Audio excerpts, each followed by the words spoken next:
Oke, di video kali ini saya ingin membahas mengenai Piala Presiden 2022, di mana ada 4 grup yang akan bersaing di 18 tim ya totalnya. Jadi di grup A dan grup B ini ada 5 tim, lalu grup C dan grup D hanya 4 ya. Karena Liga 1 ini kan 18 tim saja. Jadi kalau saya lihat bracketnya, nanti yang akan lolos ke putaran berikutnya itu hanya ada 8 tim. Artinya di grup A dan grup B yang ada 5 tim ini hanya diambil 2 ya, kalau saya lihat peraturannya tadi bracketnya. Lalu grup C dan grup D juga sama, hanya 2. Jadi yang apakah grup A dan grup B sangat berat? Ya pastinya sangat berat ya, karena lebih banyak memainkan jumlah pertandingan dibandingkan grup C dan grup D. Jadi kita langsung bahas dulu. Di grup A ada nama Persis Solo sebagai tuan rumah, lalu PSIS Semarang, Dewa United, Persita Tangerang, dan PSS Sleman. Jadi untuk Persis Solo ini tinggal kita lihat mendatangkan pemainnya cukup berkualitas juga ya di jeda transfer ini. Jadi di bawah dari strategi Jackson F. Tiago, apakah Persis Solo bisa membuktikan bahwa Persis Solo ini sudah siap untuk berlaga di Liga 1 di musim depan ya, karena ini baru saja promosi.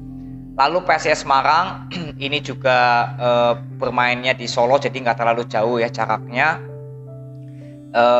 Dari uji coba yang dilakukan oleh PSIS Semarang lawan PSM, lalu lawan Arema kemarin ya, walaupun di kandang Arema kalah, tapi PSIS Semarang secara berturut-turut mengalami 2 kemenangan ya, walaupun uji coba, tapi lawannya PSM dan Arema. Artinya dari kepercayaan diri harusnya PSIS Semarang bisa tetap tampil agresif ya, boleh dikatakan tampil percaya diri ya, karena ini bermainnya juga sama-sama di Jawa Tengah ya. Jadi supporter dari PSIS Semarang tidak terlalu jauh untuk datang ke Solo menonton atau mendukung PSIS Semarang ya. Jadi tinggal pembuktian aja untuk PSIS Semarang melanjutkan tren positifnya. Lalu Dewa United ini boleh dibilang juga baru saja promosi ke Liga 1, dan untuk masalah transfer pemain juga di musim ini cukup bagus, cukup aktif. Jadi tinggal kita lihat bagaimana kesiapan para pemain Dewa United untuk tampil di Liga 1 di musim depan. Jadi boleh dibilang ini juga ajang pembuktian para pemain Dewa United agar bisa mempersiapkan mentalnya ya, untuk melihat juga pemain sektor mana yang dibutuhkan atau kekurangan pemain di sektor mana untuk lebih matang lagi di musim depan. Jadi ini laga yang cukup bagus dilakukan oleh Dewa United ya, karena baru saja promosi. Lalu Persita Tangerang dan PSS Sleman ini 2 tim yang di musim lalu berada di segmen papan tengah untuk Persita, lalu PSS Sleman di segmen papan bawah yang hampir saja terdegradasi. Jadi di musim ini juga masalah transfer pemain sangat aktif untuk kedua tim. Jadi saya ingin lihat bagaimana Persita Tangerang dan PSS Sleman secara mental dan kedalaman skuad sampai manakah nanti akan terus bertanding ya, dalam arti kata bertahan di Piala Presiden ini. Karena Persita Tangerang ini banyak sekali kehilangan pemain pentingnya dia yang dipakai di musim lalu. Jadi boleh dibilang seperti tim baru ini, pemain-pemain dari Persita Tangerang seperti tim yang sedang dibentuk. Jadi tinggal kita lihat nanti Persita Tangerang. Lalu PSS Sleman juga sangat aktif memang di jeda transfer ini, tapi pemain pentingnya juga banyak yang pindah ya, seperti Evans, pemain belakang dari PSS Sleman yang cukup bagus, ini juga sudah tidak ada. Jadi tinggal kita lihat bagaimana PSS Sleman untuk mempersiapkan di musim depan. Ini menjadi salah satu pembuktian juga ya, PSS Sleman apakah sudah siap untuk lebih baik lagi lah untuk mempersiapkan di musim depan nanti ya. Ini bisa terbukti semua di Piala Presiden ini. Ini jadi dari grup A. Lalu di grup B ini bermain di Samarinda, ada Borneo sebagai tuan rumahnya, lalu diikuti Barito Putra, Persija Jakarta, Rans Nusantara, dan Madura United. Jadi kalau boleh saya katakan, Borneo ini tim yang sangat kuat juga. Di musim lalu masuk di segmen papan atas ya, di akhir pertandingan di peringkat ke-6. Jadi secara permainan juga cukup bagus, kedalaman skuad dari Borneo juga cukup bagus ya, mendatangkan pemain-pemain berbintang semua, apalagi strikernya dari Brasil ini. Jadi pembuktian juga. Lalu Barito Putra ini yang kemarin juga sempat hampir terdegradasi, tinggal pembuktian juga karena pelatihnya juga baru. Jadi pemain-pemainnya juga banyak yang memang cukup aktif ya Barito Putra mendatangkan pemain. Jadi boleh dibilang Barito Putra ini juga sama seperti PSS Sleman dalam tahap dengan Persita Tangerang ya, dalam tahap merenov kedalaman skuadnya, pemain-pemainnya. Banyak yang tidak diperpanjang kontraknya, banyak juga yang didatangkan. Jadi seperti tim baru untuk Barito Putra. Tinggal kita lihat persiapannya para pemain Barito Putra untuk berlaga di musim depan nanti ya. Jadi semuanya bisa terlihat di Piala Presiden ini kesiapannya. Lalu Persija Jakarta ini walaupun kemarin kalah dengan Sabah ya, tapi dari kedalaman skuad Persija Jakarta memang belum mendatangkan pemain asing lagi ya, karena kan masih ada slotnya. Dan Thomas Doll juga sejauh ini saya belum bisa memberikan arahan ya atau pandangan bagaimana Thomas Doll menangani Persija Jakarta. Tapi kalau saya lihat permainan Persija Jakarta saat kemarin uji coba dengan Sabah, passing long ball-nya ini cukup berbahaya ya, terutama gol dari Taufik itu sangat membuktikan bagaimana ciri khas pelatih Eropa seperti itu yang tiba-tiba langsung bermain long ball ya. Jadi ini Persija Jakarta tinggal kita lihat juga persiapannya karena ini juga mantan juara Piala Presiden ya. Persija Jakarta pernah menjuarai Piala Presiden. Lalu Rans Nusantara ini juga banyak sekali mendatangkan pemain asing dan pemain lokal juga. Jadi banyak sekali pemain bintang ya, walaupun sudah usianya tidak muda lagi, tapi tinggal pembuktian juga untuk Rans yang baru saja promosi ke Liga 1 untuk mempersiapkan mentalnya berlaga di BRI Liga 1 musim depan. Lalu Madura United. Jadi Madura United ini juga mendatangkan pemain yang cukup bagus ya. Kita tahu pemain sayapnya, lalu ada pemain belakangnya juga pemain asing. Jadi tinggal kita lihat Madura United, saya kira tidak terlalu banyak PR yang harus dibenahi seperti di musim lalu, hanya tinggal lini belakangnya aja ya. Karena kalau lihat lini depannya Madura United tetap mematikan, kalau menurut saya tetap bagus. Sebenarnya tidak ada masalah di lini depannya, tinggal lini belakangnya aja. Jadi grup B ini cukup seru juga ya, ada 5 tim. Lalu grup C ini bermain di Bandung, di mana Persib Bandung sebagai tuan rumah. Lalu ada Bayangkara, Bali United dan Persebaya Surabaya. Ini kalau boleh saya katakan ini grup yang cukup neraka ya boleh dikatakan, karena di sini Bali United di musim lalu juara 1, lalu Persib Bandung di peringkat kedua dan Bayangkara di peringkat ketiga. Jadi di musim lalu ini peringkat 1, 2, 3-nya kumpul lagi ya semuanya di grup C. Dan juga Persebaya Surabaya termasuk di segmen papan atas ya, finish terakhir di peringkat kelima ya. Jadi masih sama-sama masuk di segmen papan atas. Jadi grup C ini 4 tim ini semuanya berada di segmen papan atas di musim lalu. Jadi tinggal pembuktian juga. Tapi kalau menurut saya Persib Bandung dan Bali United, saya sudah pernah bahas di video sebelumnya, Persib dan Bali United ini memiliki modal masalah 3 ya, chemistry, lalu kedalaman skuadnya, lalu masalah pelatihnya.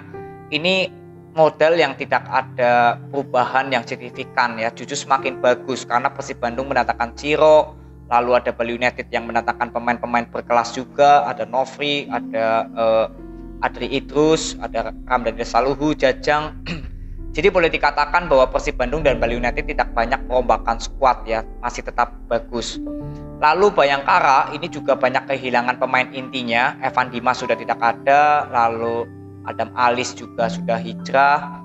Jadi tinggal kita lihat bagaimana kesiapan Bayangkara yang boleh dibilang 50% ditinggal oleh pemain intinya ya, oleh pemain intinya di musim lalu. Lalu Persebaya Surabaya ini telah mendatangkan pemain asingnya, terutama Hugo Vidal yang boleh dibilang menjadi gelandang serang nantinya di Persebaya. Jadi walaupun Persebaya Surabaya banyak ditinggal pemain pentingnya di musim lalu dan boleh dibilang hampir 90% ya pemain intinya di musim lalu untuk di musim depan ini sudah tidak ada. Jadi artinya untuk Persebaya Surabaya ini juga sebagai pertandingan atau kompetisi yang sangat penting bagaimana untuk melihat terutama Coach Aji biar bisa mengerti pemain-pemain yang dibutuhkan lagi atau yang masih kurang di sektor mana gitu ya, sektor sayap atau pertahanan, di gelandang serang, lalu pemain depan, ini bisa terlihat semua ya untuk bermain di Piala Presiden ini, karena Persebaya Surabaya ini kan banyak sekali kehilangan pemain intinya. Jadi di grup C ini sangat seru pastinya karena 4 tim semuanya di segmen papan atas ya di musim lalu. Lalu di grup D ini bermain di Malang, ada tuan rumahnya Arema FC, lalu Persikabo Bogor, PSM Makassar, dan Persik Kediri. Jadi kalau boleh saya katakan, Arema Malang, Persikabo, dan Persik Kediri ini benar-benar aktif, dan PSM Makassar ini benar-benar aktif mendatangkan pemain. Bahkan pemain asingnya juga semuanya sudah lengkap ya dimiliki oleh keempat tim ini.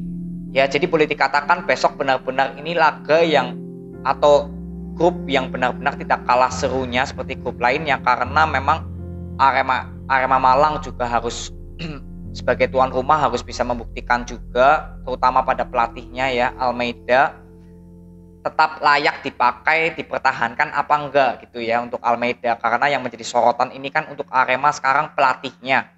Walaupun memang Arema Malang yang saya lihat masih belum ada pemain asing untuk menggantikan Fortes di lini depan ya. Tapi untuk pemain secara keseluruhan untuk Arema Malang ini kalau boleh saya katakan tetap bagus semua. Tinggal bagaimana strategi dari Coach Almeida membuat permainan Arema terlihat lebih bagus lagi ya, karena banyak sekali supporter atau subscriber saya yang dari Arema Malang DM ke saya ya untuk membahas mengenai Almeida. Jadi ini pembuktian terutama untuk Coach Almeida layak apa tidak dipertahankan. Ini bisa menjadi jawaban saat Arema Malang bermain di kompetisi Piala Presiden ya. Lalu Persikabo Bogor ini juga sangat aktif membeli pemain asing, dan boleh dikatakan kehilangan Jero Alves langsung mendatangkan pemain Jepang ya untuk pemain sayapnya. Jadi tinggal kita lihat bagaimana pemain asing yang didatangkan oleh Persikabo Bogor apakah memenuhi harapan yang harusnya ada ya untuk ditinggalnya Jero Alves ke Persib Bandung ya untuk Persikabo Bogor. Jadi ini juga sangat menarik bagaimana pemain-pemain dari Persikabo Bogor, terutama Dimas Derajat. Saya jujur sangat suka bagaimana permainan dari Dimas Derajat. Jadi saya akan nonton nanti. Lalu PSM Makassar ini juga sangat aktif mendatangkan pemain asing ya, kemarin sudah mendatangkan pemain asing, lalu memang ada pemain lokalnya juga, dan pelatihnya juga baru ya, Tavares. Jadi ini juga ajang untuk mempersiapkan PSM Makassar berkompetisi di Piala AFC ya untuk Asia Cup nanti. Jadi untuk di Piala Presiden semoga PSM Makassar bisa memberikan permainan yang semestinya balik seperti dahulu ya, karena PSM Makassar ini kan tim yang cukup berprestasi juga ya di Liga Indonesia. Jadi di Piala Presiden ini kita tinggal lihat bagaimana permainan dari PSM Makassar. Semoga jauh lebih baik dibandingkan di musim lalu ya. Ini untuk PSM Makassar. Lalu Persik Kediri ini juga sama seperti Persikabo dan Arema. PSM Makassar banyak sekali mendatangkan pemain-pemain yang berlabel bintang juga. Memang ada Renan Silva sebagai pemain gelandang penyerangnya ya, pemain barunya. Lalu di pemain sayap terutama dari Yohanes Pahabol juga, dan di pemain depannya juga saya lupa yang asal Brasil itu ya.